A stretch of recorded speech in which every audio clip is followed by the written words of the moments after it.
I thought I should look at this diplomatic meeting that is supposed to be between China and the US in Anchorage, Alaska. I thought it's worth looking at and listening to the language that's used here, the semantics of what's being said and where it's actually coming from and what it actually means. Okay? So here's Blinken, Blinken Schminken, as I call him. I want to welcome Director Yang, State Councilor Wong, to Alaska, and thank you very much for making the journey to meet with us. I've just returned myself from meetings with Secretary of Defense Austin and our counterparts in Japan and the Republic of Korea, two of our nation's closest allies.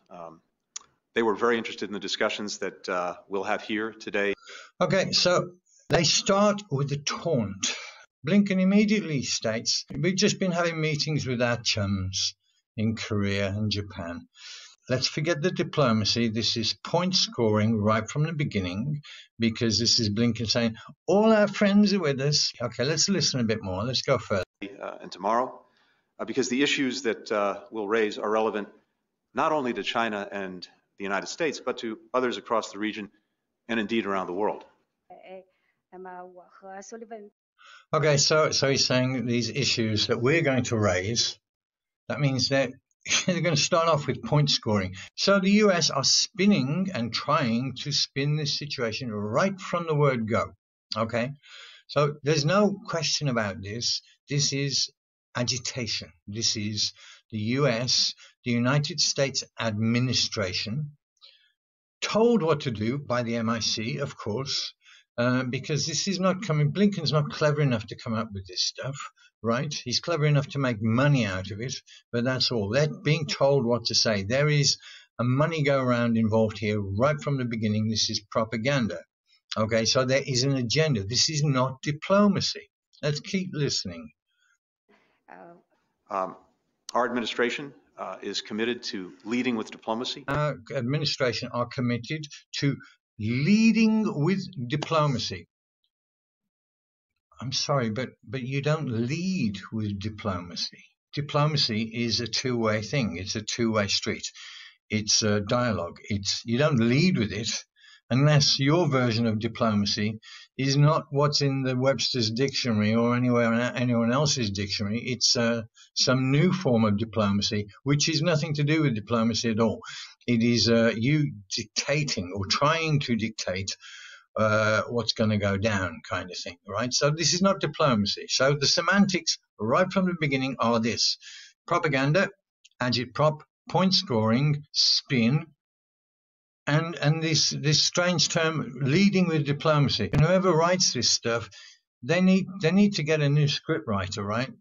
Call Hollywood or something, because that's all this is. This is showboat. Interest of the United States and to strengthen the rules-based international order. Oh, here we go. Right. This is where it gets a bit foggy. The rules-based international order has been devised by America to further its own interests. It's been devised by the MIC.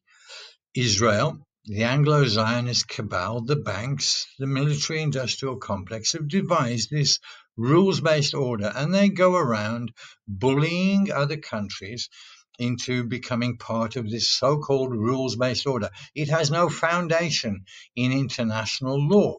It's got nothing to do with the UN or the UN Charter. This is a completely American Anglo-Zionist concoction, okay? It has no standing in international law, right? It's not part of international law. So let's listen. It helps countries resolve differences peacefully, coordinate multilateral efforts peacefully. Get that? Okay. He said peacefully, right? Effectively, and participate in global commerce with the assurance that everyone is following the same rules. Okay, everyone's following our rules. The same rules means our rules, the rules we set. It means we're going to bully everybody into following our rules, this rules-based order. That's what this is about. It's got nothing to do with international law. It's jargon. The alternative to a rules-based order is a world in which might makes right and winners take all. Which is exactly what the rules-based order is, of course. might makes right. America's got the military, which it pumps, the money go around, the money goes to the military, not the people, not the country, not the infrastructure. And so America's military is mighty, although flawed because none of the weapons work. But that's by the by. So might makes right. So what he's saying the rules-based order is against is exactly what the rules-based order is. And that would be a far more violent and unstable world. So without the rules-based order, the world would be more violent than it is that the rules-based order creates. Can you believe this? I mean, it is flabbergastingly ridiculous. Okay, go on. Let's see a bit more. For all of us. Today, we'll have an opportunity to discuss key priorities, both domestic and global, so that China can better understand our administration's intentions and approach. I think we understand the intentions and approach, don't we? Really? The military, the MIC, the money. Okay.